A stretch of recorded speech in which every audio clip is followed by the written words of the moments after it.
Swimming pool, and in East Finchley there's a swimming pool, and the whole East Finchley does it. The boss does it. Everybody does it. That's what?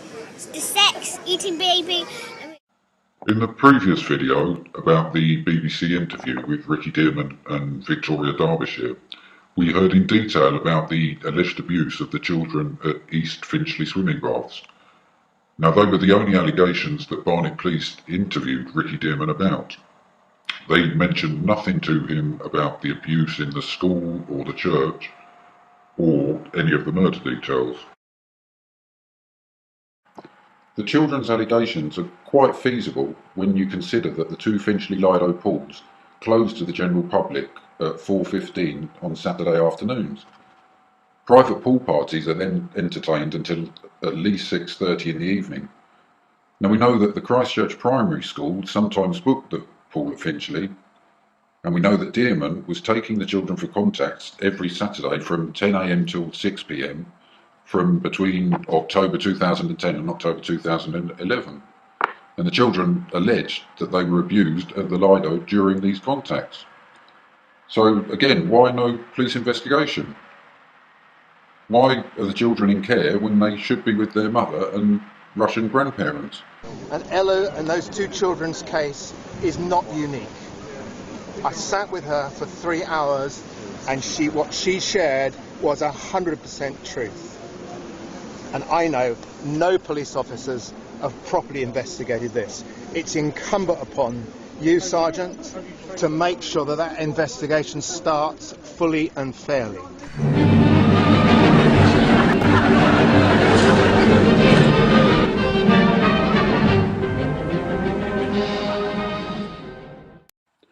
So who is ultimately in charge of the investigation? The Metropolitan Police Commissioner is Sir Bernard Hogan-Howe. Now, of course, he follows the establishment line that Woolwich was for real, and rather worryingly, he admitted on LBC that he, as the London's Metropolitan Police Commissioner, didn't think that it was important enough to watch the Jihadi John video evidence in its entirety. Now, ignoring crucial video evidence seems to be a common theme running down the ranks. Have you had sight of the video? I've seen some of it. I've not seen the awful bits, but I don't think I need to, frankly. Now, the Met Police Specialist Crime and Operations Unit is headed by the Assistant Commissioner, Cressida Dick. Miss Dick is an intriguing character who works with the Foreign Office as well, and also comes with her own IMDb filmography page. It's a real honour for me to be back here in Israel to learn and indeed to represent Metropolitan Police. So thank you very much to the organisers. I'm going to say... And then on the front line, in charge of the investigation, we have the investigating officer from the CB Serious Crime Squad, DC Steve Martin. I'll give this a clean up. How do you remember that? I was only little. I was only like maybe 3 years old. But So I remember. how do you know that? Who did someone tell you about it? I remember. Oh really? I remember Wow. when I was From there. 3? Yes, Wow. I remember. That's See, then after, good, I was because not a lot of next- people can remember from 3. because I was next to the door, and I was listening. I was looking, and I was peeking through the door what they were doing.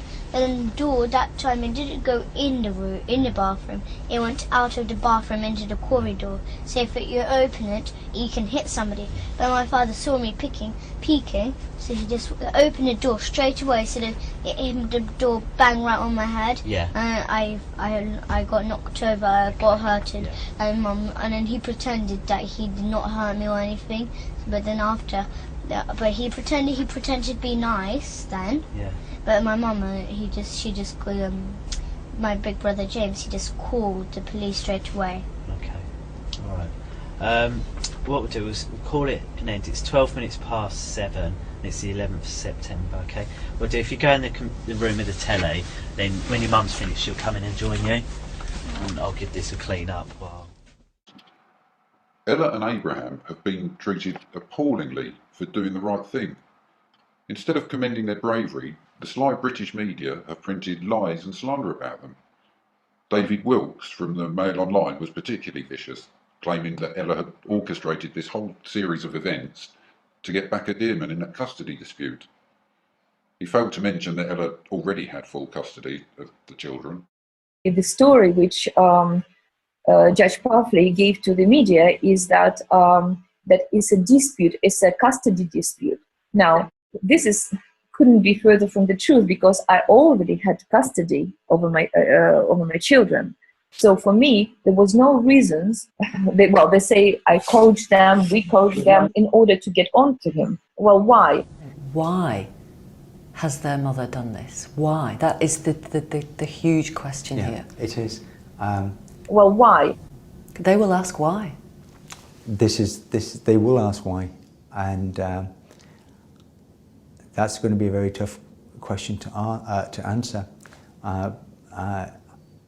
Why would I do that? Why I would take children with these false allegations to the police and to put them through what they're going through, and to put myself in this situation? It's about one parent stopping contact. That's all this is. It's unprecedented. I don't get it. Besides, I think it's a quite serious crime, right? To make false allegations and of this matter. And not just that, if you wanted to get back onto him, I mean, why I would include teachers, parents, why I would do that? Police officers, the social workers, Kafka's workers, what or not, I would do that. Tell me about Mama first of all. What's she like? She's kind. Yes. And what's your favourite thing about Mama? She's really kind and she looks after us. Oh, nice. So she takes us to holidays. Sometimes she gives us junk food. My mum used to make sushi, but without rice. About what your mum does. Is there anything that your mum does that you don't like, other than food? Well, I meditate. Do you? Yes, Do I you meditate. Like that? Yes, I meditate, but really, my mum got upset about one thing about meditation. Why? Because she did not know that I ate meat or baby meat all this time since I was a baby. She never knew, because I knew while I'm meditating, even because one of the rules is not to eat meat or any dairy. Right, I see. Or lie or steal or do anything. But because that time my dad used to learn me to steal money, all kind of stuff like that. That's why I used to steal my mum's money and buy sweets with it, or sometimes give it to my dad. Okay. Yeah. Okay, and what do you like about your mum? She's really kind. She buys whatever I like. Oh wow, that's Yeah. lucky. And what sort of things do you like? And she doing also with your gives me lots of money. mum? Does she? What's Yeah. that for? Just gives me money for no reason. Oh, okay. She gives me, like, Abraham, he gives me £200. What for? An iPad mini. Oh Yeah. wow, he gave you some money for an iPad mini. Yeah. Wow. Yeah. And what had you done to get that? Nothing. I just really did nothing. Oh, okay. I just earned it for behaving well. Oh, okay. So your mum does nice things. She buys you what she wants. She buys me lots of treats. She buys me popcorn. She buys me sandwiches. Wow. And so it's Abraham B buys me sandwiches, popcorn, and she does my bed. And Wow. So lots of nice things. yeah. And is there anything that you don't like? No, she Your never mum does? hurts me. Never hurts me. Never? That's good. No. Good. She just says, please don't do that. Or, Oh, that's nice. And what about Papa Hemp? no, he never hurts me. No, what do you like about Papa? Tell me the nice things about Papa Hemp.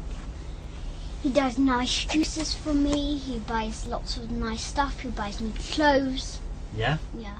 While we're on the subject of Papa Hemp, and just to clear up a couple of things, Abraham formed a private nutritional research organisation called Hampstead Organics in 1996, which developed a bit of a cult following.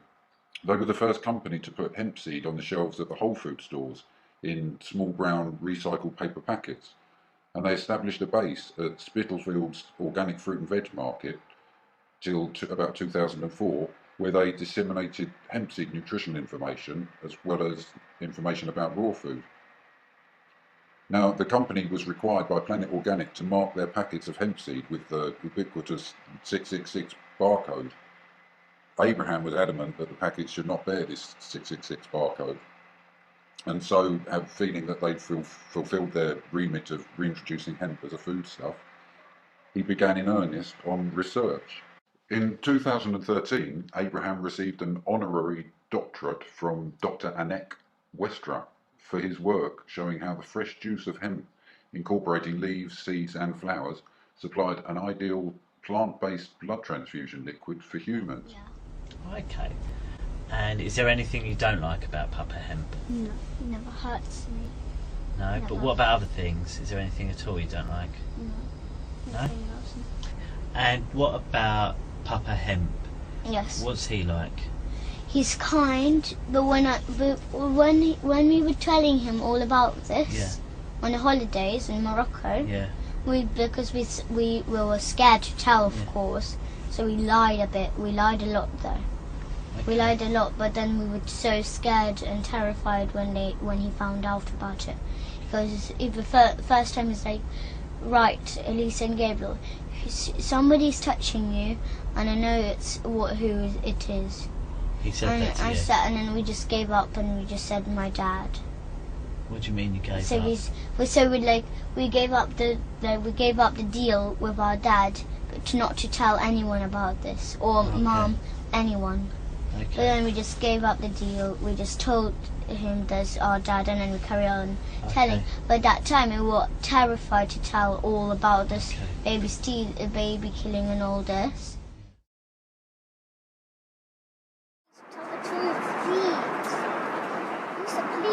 Tell the truth. Look, they're not here yet. They're not here. Look, nobody's touching me, no. When we're with Mum and Uncle. Please tell the truth. Lisa, it's really important. If you won't tell the truth, then you'll get yourself in big trouble yourself. You'll get into deep trouble yourself. So please tell the truth.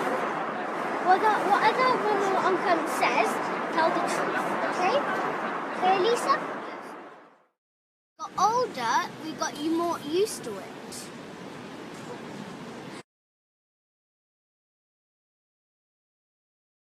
He asked me, who taught you to do this?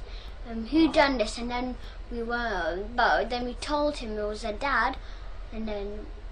Okay. And then, but we were still really scared. We was really scared of him. Okay. And this is how we killed him. And this is how we. Do you mind if we have a break? Do you mind if we have a break quickly? Do you mind if we have a quick break? The UK column have got a list of serious questions about this case and the lack of investigation, but every day more questions are raised. The cover-up seems to have begun in earnest once the children had delivered their testimonies on the 5th of September. And we'd like to know why the Daily Mail and others have printed sensationalist smear stories. And also we would like to know why Metropolitan Police officers were threatened to back away from this case. DC Steve Martin seems an unlikely character to run an investigation of this gravity. He didn't even watch the 21 original testimony videos, and he hasn't followed evidence that's been in front of him. His lack of genuine empathy towards the children is staggering, considering what they've been through. At one point, he left Gabriel in an interview room for 20 minutes after promising to be back shortly. The video carried on recording, and we saw it slowly dawn on the boy that he had been lied to again. This time it was by a policeman who had insisted on a pact beforehand to tell the truth, no matter what. And just to explain today's date, it's 10:30 in the evening, and it's the 5th of September. And as I said, we're here at Barnet. Okay, alright. Well, we'll go through now. You can watch a little bit more Harry Potter while we finish up. We in a special crime squad have been using wands for almost a year now.